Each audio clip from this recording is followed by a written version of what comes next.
Oh, no, no, no, baby. It's sweet Sapphire. And you ain't gonna see us pretending to be no king and queen. Oh, no, daddy. And Sapphire says, because there ain't no king and queen no more there, baby.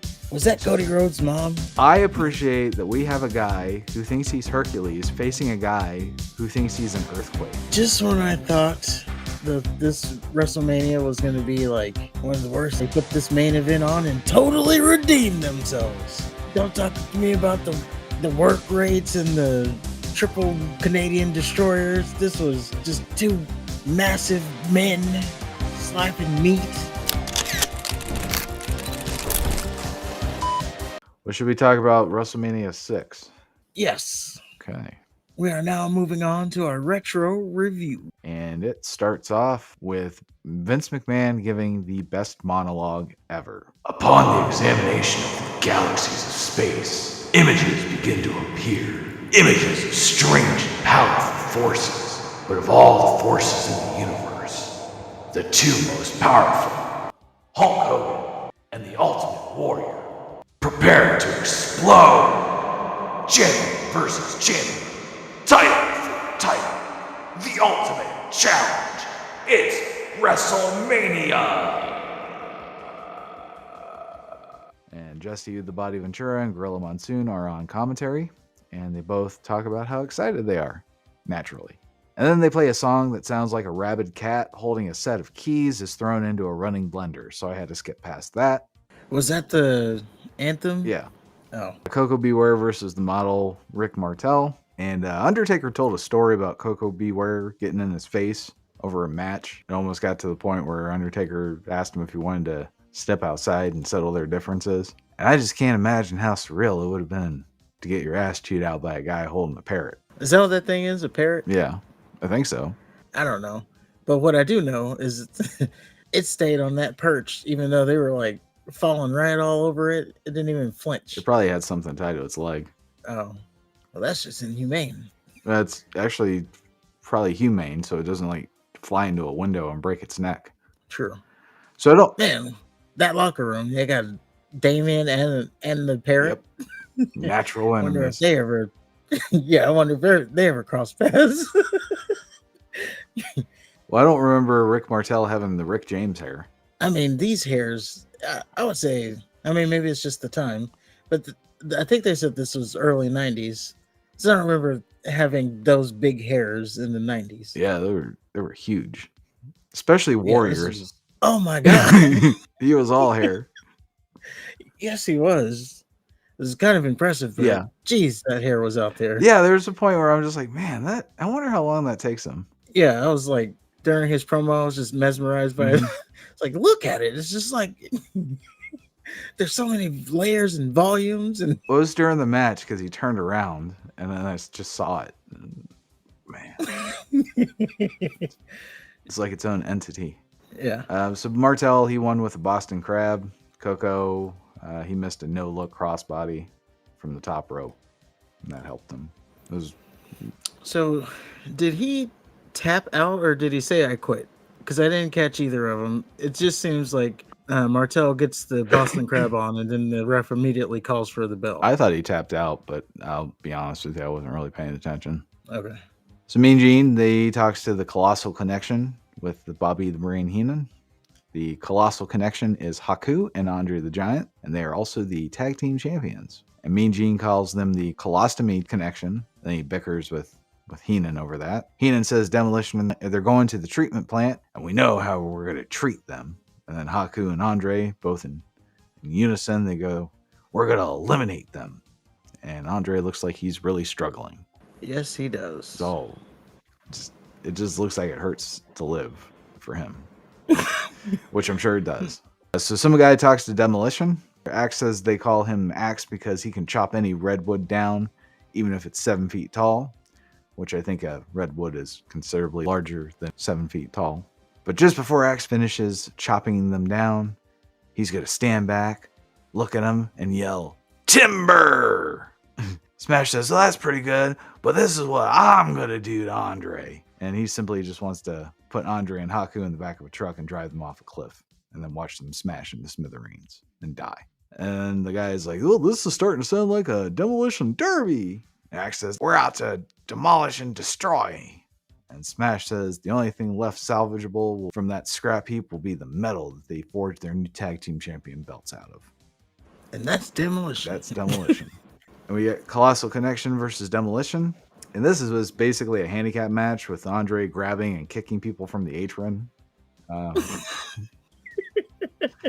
I guess he was just there. What? He might as well have just been sitting in a chair. Right. Well, I looked into it, and I guess Andre was too injured at this point to wrestle. So yeah, I remember they were telling a story about that. His back was so gone that pretty much he just had to. He can only just stand out there. Right. So Andre grabs Smash from behind, and Haku goes for a super kick on Smash, but Smash ducks, and Haku nails Andre instead. And Andre falls backwards and does that thing where his arms are tied up for a while. Then Demolition hit the decapitation on Haku for the win. So after the match, Heenan, he starts screaming on Andre and starts poking his finger in Andre's chest. Andre keeps saying he got kicked in the face. Heenan then loses his mind and slaps Andre. Andre, he snatches Heenan and starts screaming at him. And Andre starts slapping the shit out of Heenan. And then I guess he punches him. I don't know. He tried. Yeah. And then I guess he kicked him. And then Haku, he tried another super kick, but Andre catches it, and Haku subsequently gets his ass kicked too. And Andre prevents Heenan and Haku from getting in their cart that goes back to the locker room and say goodbye to Andre the Giant, because this is his last WrestleMania, and it's one of his last matches with the WWF, period. Yeah, this was WrestleMania 6, which was April 1st, 1990. Andre passed away January 28th, 93. So, oh, wow. Yeah. It's pretty close. So thank you, Andre. Yeah. Thank you for the memories. So some guy talks to Earthquake, and Jimmy Hart says every scientist is keeping their eye on their seismograph because they're predicting an earthquake. But the only thing they don't know is what it's going to register on the Richter scale. Earthquake said Hercules is supposed to be mighty, but even the strongest buildings crumble into devastation into the hands of an earthquake. The earthquake shouted some more about aftershocks and tremors, and I couldn't get over how drenched Earthquake was, and he was just kind of staying still, but like bouncing. Yeah. It was almost like he was doing this workout. They all did that. They were all fucking standing still, but still bouncing. It was weird. Yeah, I think they're just trying to be animated, I guess. I don't know. Yeah.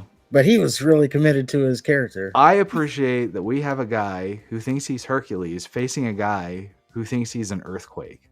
Yeah, committed to the character. Yes. And I will say, Hercules, he's just been Mr. WrestleMania. He's there every year. Hercules, Santana. Bravo or whatever. Yeah, Dino Bravo. Dino Bravo. Uh-huh. They're just like mainstays. I think Duggan's been in every year. one of them, too. Yep. Macho he was Man in the might Battle be in every Royal one of them. one. And Hogan's main evented pretty much everyone. Well, we could even say that one where he was in the tournament. He was pretty much the main event because he helped Macho Man win. So, and that's all they talked about. Yeah. It was like after the still did his 10 minutes worth of posing. Well, after the Andre match, they like didn't talk about any of the other matches. Oh yeah, there's still a tournament. Yeah. I don't know why we're watching it. Hogan's not in it. Yeah. You know, as they were talking about it, and we got the rematch that everybody came to see. Well, what about the rest of the tournament? Right. What about the rest of the show? So we have Hercules versus the Earthquake. And it was a typical big man versus big man match. It's actually pretty tame as far as the big men matches go. Like I don't know, they didn't crash into anything. They just kind of ran into each other, try and knock each other down. It was actually looked like Hercules was going to pull it off, but he tries to lift a man twice his size, and it's pretty much all over after that. The Earthquake eventually hits his modified bonsai drop for the win. And yeah, it's weird seeing Hercules being small. And I like how Earthquake would jump in the air and Hercules would pretend he's actually creating little earthquakes. Kind of reminded me of when I would play X-Men during recess. These are my powers. Yeah, that was a good move, that bonsai drop. I mean, the amount of steam he was picking up to get before he did the jump. Well, there's that moment where he's just in the middle of the ring and then he just starts jumping.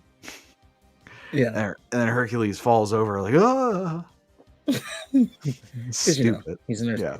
I couldn't tell if Earthquake was bleeding or if he was just chewing tobacco. But like I said, it looked like he was covered in various fluids. It's kind of gross. Yeah, there's a lot of fluid going on there. Yeah. And he hit a couple bonsai drops after the match. And yeah, Earthquake is this year's King Kong Bundy. Yeah. So some lady talks to Miss Elizabeth, and the lady talks about how absolutely gorgeous Elizabeth is, and she wants to know where she's been. Elizabeth says she's been focused on her advisory role, which is away from the spotlight. The lady wants to know why Elizabeth would opt for an office role over standing at ringside and getting drenched in man sweat and spit. Elizabeth says she's better suited behind the scenes. And yeah, this was pointless. Yeah, it just seemed weird. So some guy talks to Brutus, the barber beefcake, and he wants to know what the beefcake is looking at. And it's Mr. Perfect's record, which is pretty impressive, he admits. Beefcake then says no one is perfect, everyone makes mistakes, and he's going to sever Perfect's record at the perfect clip. Which brings us to Mr. Perfect with the Genius versus Brutus, the fucking barber beefcake. And of course, Beefcake is from San Francisco. And the match starts and Perfect fights like a man while Beefcake throws cartoon punches. Monsoon and Ventura said that Perfect hasn't been pinned at this point. And then Beefcake, yeah, actually kicks Perfect's ass. And I guess Vince has a hard-on for Brutai. So the Genius slides in his steel scroll in for Perfect to use on Beefcake, which he does. And instead of going for the pin, he starts whooping Beefcake for a while. Then Perfect starts pie-facing Beefcake, who then slingshots Perfect into the ring post. And this useless fuck gets the pin and the win. Yes. Dismantles the Perfect record, apparently. Yes. Beefcake wants to give a haircut to Perfect after the match, but Genius grabs Beefcake's clippers and then walks away very, very, very slowly. Naturally, Beefcake catches him, snatches him, and then beats his ass back to the ring. Perfect leaves. Beefcake then gets Genius in a sleeper hold and then starts cutting his hair. Worst part of all this was Beefcake's shitty little theme music playing the entire time. Yeah, and it did go on for quite a while. Yeah, that was done. All right.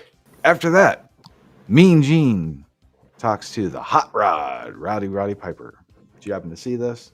I did not. It was not on Peacock. So what I will say is it's Roddy Piper. Half of his body is painted in black. Now, I know the automatic thing when a Caucasian happens to put a drop of black paint on his skin is to say that he's poking fun of the black folks. That's not it at all. He's showing that he's a different, darker side to him or some shit. He's Two-Face. Now, there are some videos of him clearly doing blackface. But this wasn't one of them? This was not one of them. In fact, Brown, he's the only one that made it seem like it was blackface. The commentators didn't. Piper didn't. Mean Gene didn't. Brown was the only one that did. Well, in that scenario, that would be enough. Fair enough. So Mean Gene is talking to Hot Rod. And the feud with Bad News Brown started when they continued to fight after a battle royal, I think it was. And later, Bad News Brown told Piper that if he wants to wear a skirt, he better shave his scrawny legs. Piper, of course, gets pissed off at this. And then Gene says, some folks call him the Hot Rod.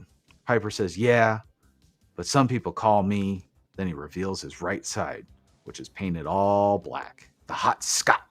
Then he starts dancing. Poorly. Piper says he's a bit of a two-face. While Brown has one face that needs rearranging, then he proceeds to insult the proportions of Brown's eyes, ears, and nose. I guess Brown has a 3-foot-long nose hair. Piper then says he's going to shit in Bad News Brown's mouth. And the only thing Brown doesn't know is if it'll be from Hot Rod or from Hot Scot. See, the regular side is Hot Rod. The black side's Hot Scot. Oh. So Gene says Brown is going to have to deal with a split personality. Ha ha ha ha ha. Which brings us to Bad News Brown versus Roddy Piper. Now, I did leave a couple links for you. Now, if you want to go back and watch it, you can. Yeah, I'll check them out later. So Piper reveals that the entire right side of his body is covered in black paint. His leg, his arm, his face, his chest. The only thing that's not covered in paint, I would presume it would be his ass, because that's where the trunks are. So it's not blackface. It's something completely different. The only reason I'm pointing this out is there's no reason for this to have been cut out. Well, there was a big thing when they moved from the WWE Network to Peacock, and Peacock said that there was a lot of stuff that they had to cut out. Which makes me not want to watch shit on Peacock now. Piper and Brown, they start brawling, and then Brown has the advantage. He keeps saying to Piper, "So you want to be black?" And Brown pulls off the turnbuckle pad at one point, but he gets thrown into it himself. Piper takes the opportunity to pull out a white glove. So Bad News Brown has the black glove. Yeah. So Piper, on his black side, he takes out a white glove and he puts it on his black hand. So many colors here. Yeah. So they both go outside the ring, and the match ends in a double countout. And then they fight their way back to the locker room while security tries to separate them. I can't tell you how pissed off I am that I had to go out of my way to find this nothing match because of some sandy vaginas that think that they should be able to tell me what I can and can't watch. But that's it. Well, it's their house. If they don't want it, they don't want it. Yeah, but they didn't cut out Ventura talking about Santino's burritos and tacos. They didn't cut out the joke they had about Pee Wee Herman being straight. I could see those being offensive to those fucking pussies. This, again, Bad News Brown was the only one that mentioned it. It wasn't like that. This was Roddy Piper being a two-face, and it just so happened to be black paint. If it was any other color, it would have been the same thing. Well, I mean, times have changed, so they don't want it on their platform. Now, yeah, times have changed, which they means the that the fuckers should be consistent. If they're going to be pussies about some guy in a non-racially way wearing black body paint, but not take out the taco talk, the anti-Mexican talk, and the gay slur with fucking Pee Wee Herman, it's just not consistent. And Sapphire, she should have just been taken out.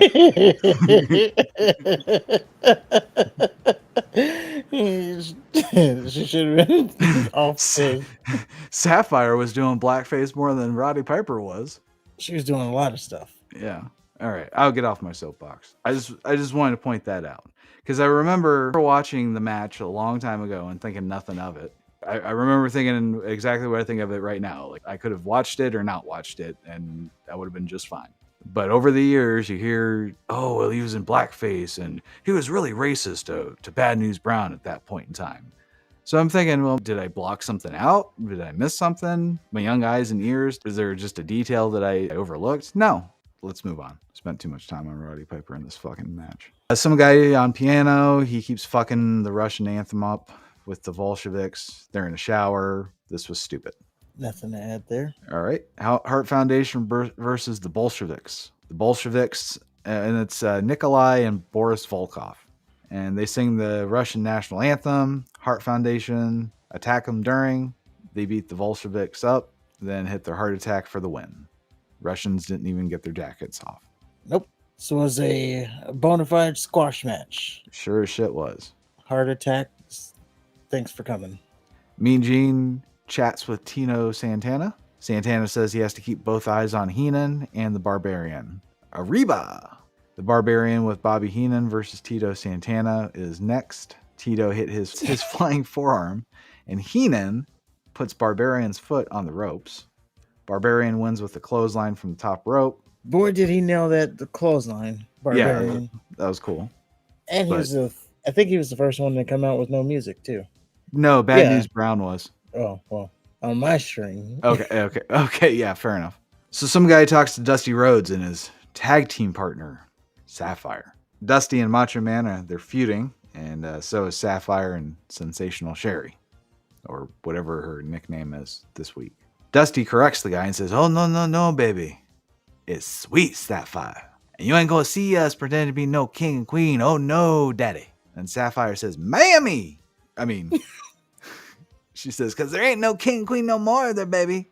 And Dusty says, Macho Man and Sherry are missing what Dusty and Sweet Sapphire have, and that's the crown jewel, baby. Was that Cody Rhodes' mom? Just kidding.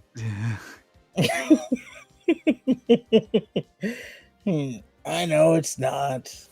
So Macho Man and Sherry versus Dusty Rhodes and Sweet Sapphire. Dusty tells us that the crown jewel he was talking about earlier is none other than Miss Elizabeth. And Savage and Sherry are all kinds of pissed off. And immediately after Ventura tells us that you won't see the men and the women going against each other, Sherry hits Dusty from behind. Ventura said he didn't understand why men couldn't hit the women due to the, women's movement and all that stuff, which I thought was kind of funny. Dusty tosses Savage into Sherry, then snatches her and throws her into the ring so Sweet Sapphire can knock her over and over again with her hips, and then do a airplane spin. I don't think Sweet Sapphire was trained. Just a guess. Who was? I mean, I didn't even bother to look. yeah, she was not good. No. And boy, was Ventura going in on her. He's Can you like, blame him? He's like, Gorilla Monsoon, have you heard of that Slim Fast? Maybe Sapphire should get on that. She's so fat. Like they would show her on the camera. He's like, she's disgusting to look at. It's like, oh, well, different times.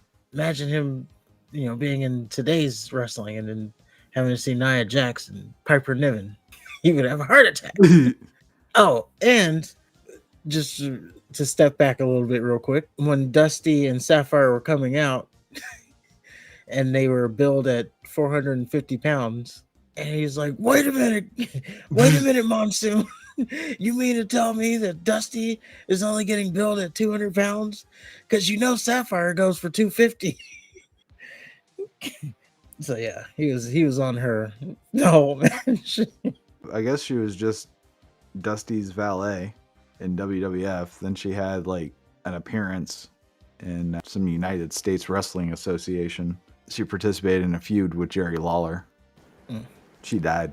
Well, rest in peace. Yeah, apparently Sherry used to yell at her and make her cry because she sucked. I can see that. And I can also see that Sherry was pretty underrated with, the looks. I don't know, man. She looked a little... Well, I mean, below the closer you got to her, I'm saying below the neck. Okay, yeah. Although she does look like she would teach you some things. Yeah. She'd turn you into a man real quick. What were we talking about? Oh, yeah, Sapphire. This abomination of a match. So Dusty chases Sherry out of the ring with threats of whooping her ass. Then he grabs Savage so Sapphire can slap him repeatedly. Then Dusty shoves Sherry into the corner, like just full on shoves her. Savage tosses Sweet Sapphire onto the ground after telling her to get out of the way. That was supposed to be a dastardly move, but Dusty's been all over Sherry this whole match. He was, and he was grabbing the hell out of her hair too. Yeah. Savage hits Dusty with a scepter, and then Sherry does a splash, and I thought it was for the win, but Dusty kicks out. Because nope, baby. Ain't no way some fucking cunts could have pinned the dream, baby. Sapphire and Sherry, they get into a cat fight. Sapphire throws Sherry out of the ring. Then Miss Elizabeth picks Sherry's ass back up and tosses her in for more. Sherry starts screaming at Elizabeth. Sapphire ducks behind Sherry. Elizabeth grabs Sherry, then pushes her. So she trips over Sapphire, who covers Sherry up for the win. I don't know if the people involved in this match know what the word interact means. But this wasn't it. They did say, well, this is the first time this match has ever happened. You can't expect them to know all the rules. I would expect them to know what interact means. Or you two can only fight you two. I'm saying, maybe they only got the rules beforehand, and then you get out there and then you forget it all. The danglers can only fight the danglers, and the holes can only fight the holes. You don't need a rule book for that. That's basic shit. But it was the first ever time. And that's a simple ass rule to know. Just like last week when we were talking about the Doomsday match, and they forgot the rules themselves because the rules were laid out beforehand, and then 10 minutes into the match, the rules changed, and then it was just like, well, now they're just. But the rules didn't change for this one. It was the men are supposed to fight the men, and the ladies are supposed to fight the ladies. That's it. That was the only rules. I'm just saying the wrestlers didn't understand the rules. If they forgot, they forgot. Well, Savage puts on his crown. He starts shouting from outside the ring. Then Dusty, Sapphire, and Elizabeth, they all dance. And I'm left wondering what the fuck I just watched. It was definitely something. Mean Gene talks to Bobby Heenan. Bobby Heenan is drenched in sweat, but still manages to berate Andre. Says he's starting a new family and that we'll never hear from Andre again. Monsoon and Ventura, they talk to some bitch. The lady says she found Ventura's gay porno. Ventura quickly moves on to a new subject. Some guy talks to Savage and Sherry. Macho Man says suffering builds character. He's not done with Dusty. And the crown jewel doesn't exist. Sherry is screaming at the top of her lungs in the background. Then Mean Gene, this was all like in rapid succession. It's like they all had to catch up with the ones they missed. Yeah. It's like a good, I don't know, 20, 30 minutes of just straight back to backstage back. stuff. Yeah. So Gene talks to Demolition, Axe and Smash. They're happy. They're new tag champions and they're ready for the Hart Foundation. And I am sad that we'll get to see that match. Because I know it's not going to make it to next WrestleMania. And I was like, oh, maybe I'll go watch that. Well, after that, Mean Gene talks to Hulk Hogan. Hogan says he's ready for the Ultimate Challenge. And when he flew over the U.S. border, he saw the site of the challenge. And there has been nothing but love and support from the Hulkamaniacs. Hogan says the energy is all his, and the power of the Hulkamaniacs is in the palm of his hand, because he literally points to the palm of his hand. And once Hogan gets Warrior down on his knees, he's going to ask Warrior, do you want to live forever? And if Warrior's answer is yes, then he needs to breathe his last breath into Hogan's body, because Hogan claims he can save Warrior. Hogan needs to prove to his Hulkamaniacs that it doesn't matter if you win or lose, only how you handle winning or losing. But he hopes that Warrior's a good loser. What you gonna do? So after that, some guy talks to the Ultimate Warrior. Ultimate Warrior says the guy not fit to breathe the same air as me or Hogan. Leave. Warrior asks Hogan if he wants his ideas and what he believes in to live forever, because physically no one can live forever. Warrior says he has come to take over Hulkamania because there are those that have questioned where Hogan has taken them. Warrior says the darkness he embraces is nothing to fear. It means accepting all challenges at the cost of losing everything. Warrior's going to take Hulkamania further than Hogan has ever taken it and bring the Warriors and the Hulkamaniacs together as one. The colors of the Hulkamaniacs come out of his pores, and when they meet, Hogan will realize that he will cause no harm, but take what they both believe in to great places. And yeah, it was a lot of shit. Yeah, between those two promos, it was just...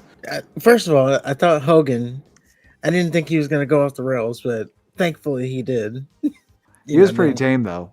Yeah, I was like, oh, a Hogan promo. Let's see if he's going to go... how far he goes off the rails this time. Because he saved Donald Trump's life like 2 years in a row. This time, he crossed the border and saw everybody that loved him. Yeah. But he was going to save the Warrior, because if he wants to live forever, he has to breathe his last breath into him, which sounds pretty mysterious to me.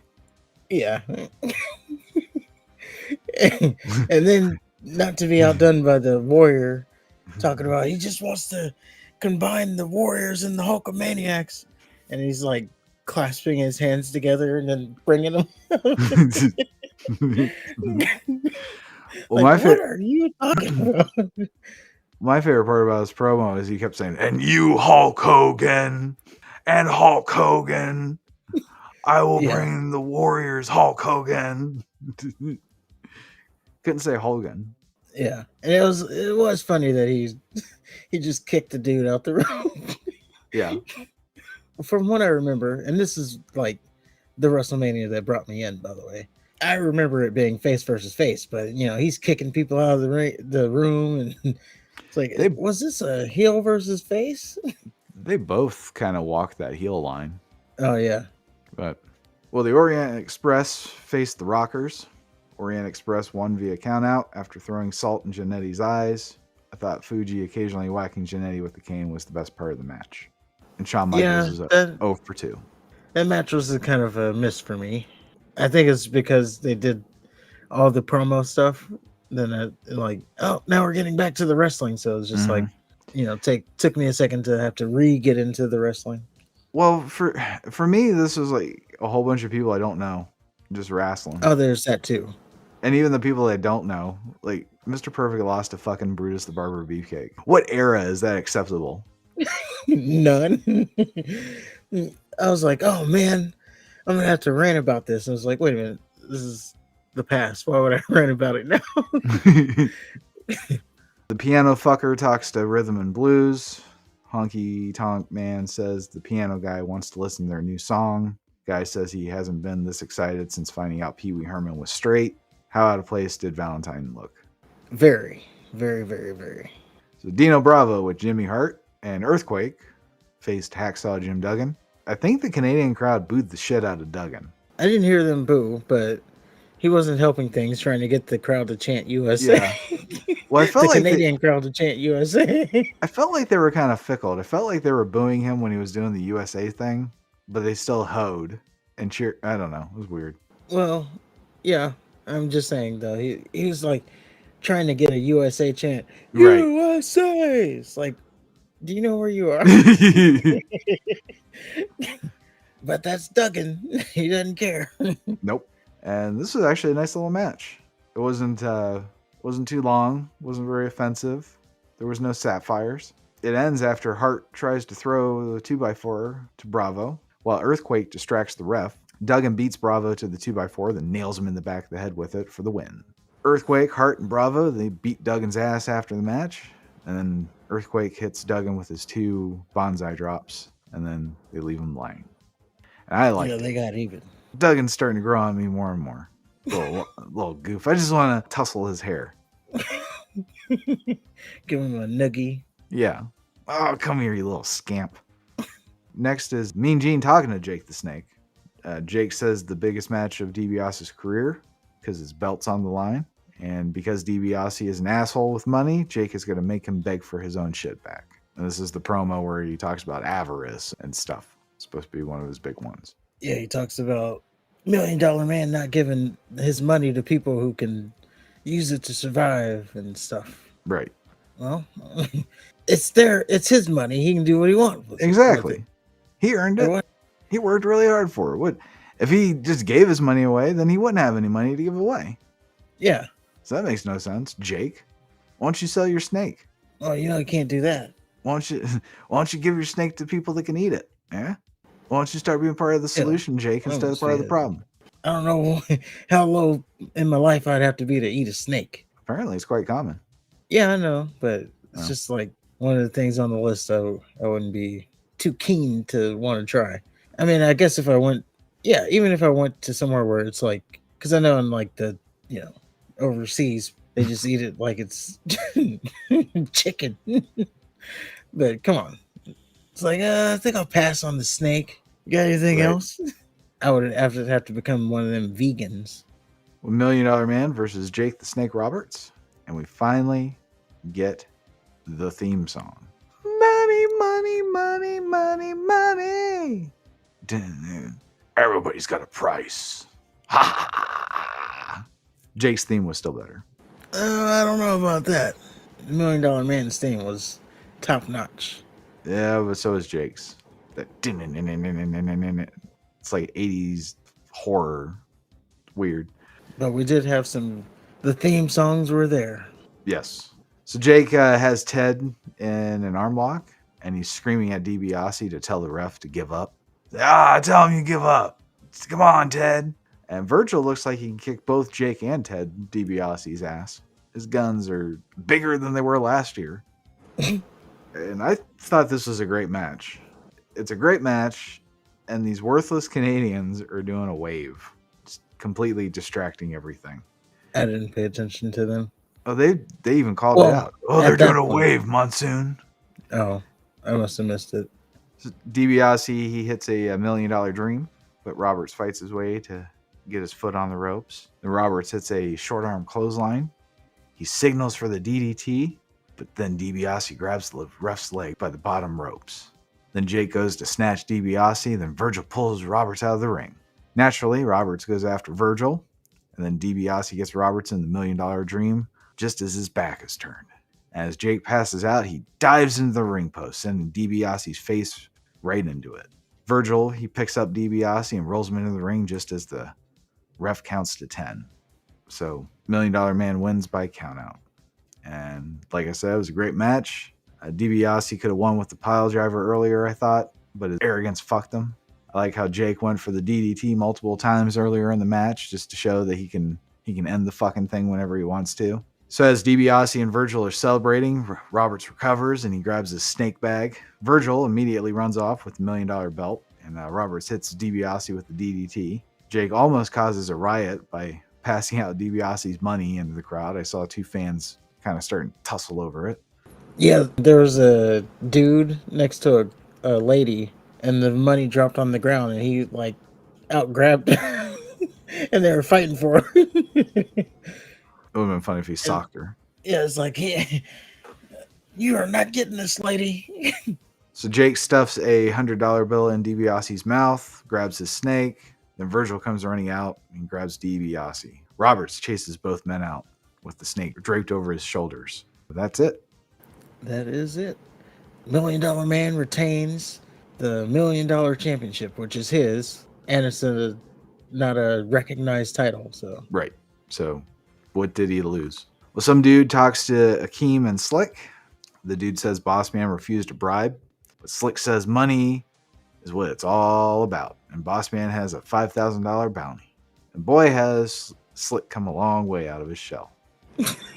yeah, this was the most talking he's ever done. Right. Akeem says the two things in this world that don't last very long are dogs that chase cars and law enforcement officials that won't take the money. Mean Gene talks to Big Boss Man.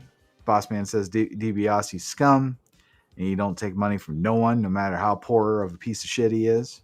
Boss Man's proud to stand on his own, proud to be an American. Then we got Akeem versus the Big Boss Man. And we find out that DiBiase's hiding under the ring as Boss Man comes out and he attacks him. And then DiBiase tosses Boss Man in the ring and he starts getting pummeled by Akeem. Boss Man recovers. He hits the worst atomic drop I've ever seen in my life and gets some offense in before hitting the Big Boss Man slam for the win. And then Boss Man slugs Slick after the match. And just a note, the only time the bell rang was after the pin. Oh, there was no starting bell? No, it was really weird. The dude talked in the crowd. I skipped all that. He was asking the kids, were they ready to hear Honky Tonk Man's new song? Oh, okay. And then if they knew the name, which is Honka, Honka, Honka, Hunky Love.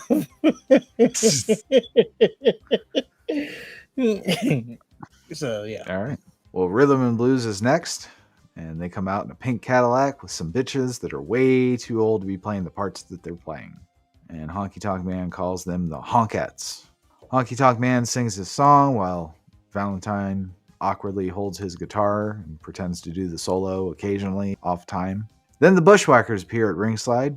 They're selling merchandise, but they chase everyone off after Honky Tonk Man calls them out. And then the Bushwhackers destroy the guitars. And this was stupid too. Don't forget that they let the whole song get done. They did. The whole song got performed before the Bushwhackers interrupted. It was only when Honky Tonk said, "Oh, let's do an encore," that they came out. Yeah, but it was bad. I don't think he could hear the music, to give him credit here, a little bit of some. I don't think he could hear the music because he was way off note. Or maybe that was the shtick. It was supposed to be that bad. Well, I'm sure there's some element to that. So after that is Ravishing Rick Rude versus Superfly Jimmy Snuka. And the piano asshole was on commentary, so I watched this match on mute. Snuka tries to go for a splash. He misses. He gets hit with the Rude Awakening. And Snuka looked a lot better at WrestleMania 1. It's scary. I don't know. I thought he looked pretty good there. Like, shape-wise, I thought he looked pretty good. Okay. Rick Rude kind of won out of nowhere, though. Just like, Rude Awakening, thanks for coming. And he won clean, too. Yeah, he sure did. Also kind of weird. But, yeah, Rick Rude is one of those guys getting pushed. They're high on him, I can tell. I think he feuds with Warrior with his title run. Oh. Well, I know he wins the Intercontinental title from the Warrior. Yeah, he pinned him. Yeah. So, yeah, see, they're big on him. Well, finally, we are at The Ultimate Warrior versus Hulk Hogan. And they recapped how it all started. And it starts with Hogan and Warrior. They're at Royal Rumble. They're the last two men standing. And they run into each other a few times. Then they start crisscrossing. And then they clothesline each other. Next time we see them, they're victorious at a Saturday Night Main Event taping. And Mr. Perfect and Lanny Poffo attack both of them from behind. And then Warrior, he turns around and clotheslines Hogan. Warrior then violently flails his arms and then starts pawing at Hogan and slapping him in the face. I guess that's how he checks on people. Yeah, slapping him. Hogan saves Warrior at the main event. Earthquake is about to sit on Warrior from the top rope, but Hogan comes out and fights Earthquake off. Warrior gets up and he's all pissed off that Hogan saved him from suffering and internal injuries, and basically, I don't need your help. Then Warrior saves Hogan at Superstars. Earthquake, he does his little bonsai drop to Hogan, and he's about to go for it again, but then Warrior comes running out, and he chases Earthquake off. Warrior checks on Hogan, but Hogan keeps slapping his hand away. Then Warrior just starts running back and forth on the ropes like an autist, while Hogan, like a dumbass, just like stumbles in his way. Warrior, he goes for a clothesline, but stops. Hogan then turns around to see Warrior with his arm raised, and things start to get interesting. Then Warrior hits the ropes and runs out of the ring. Yes, runs to the back. Yeah, and I didn't know Warrior was on the spectrum, but now I do. There you go. Hogan starts off with the stare down while the Warrior makes an exorcist face. Then they both do the feats of strength where they end up proving that they're just evenly matched. Then they do the crisscross thing, just like at the Royal Rumble. And Hogan hits a scoop slam, but Warrior doesn't feel a thing and immediately gets up. Then they crisscross again. Warrior hits a scoop slam. Hogan is in trouble. And I'm not sure what the purpose of the whole crisscross thing was. In fact, it looked really stupid. But so Warrior knocks out Hogan out of the ring, and that fucks up Hogan's knee. Hogan's writhing around on the ground in pain. And then Warrior gets out of the ring and just starts kicking Hogan in the knee. Then he says, fuck this, and picks Hogan's ass up and throws him back into the ring. Then they just start raking each other in the eyes, just trading eye rakes. Yes, they did. Warrior starts choking Hogan, and the ref separates them, which Hogan uses to get the advantage. Hogan does a couple elbow drops, which looked weird. Hogan locks in a chin lock, but Warrior fights out of it. Then they both clothesline each other. Then Warrior's up, and it looks like Hogan is really in trouble. And he gets superplexed, and then Warrior slaps a bear hug on him. Hogan fights out of the bear hug. Then Warrior runs into the ref, and the ref is down forever. Then Warrior goes full autismo into the ropes, and Hogan tosses him into the mat. Hogan then looks at the referee, puts his arms up like, oh, what am I going to do? Then he goes for the pin like an idiot after staring directly at this motionless referee. Warrior later does the same thing, and they both just look stupid. Well, he had to get his pin back, the Warrior. I guess. He did get his pin back. Well, because, Hogan pinned him, so then he had to get his pin back. So now we're back even. Warrior hits his gorilla press slam and backsplash. Hogan kicks out at 2.5. Then he starts hulking up. Hogan does his thing. He hits his big boot. Then he goes for the leg drop, and he misses. Warrior uses the mistake to hit another splash, and he gets the win. Hogan cries out to the heavens while Warrior celebrates.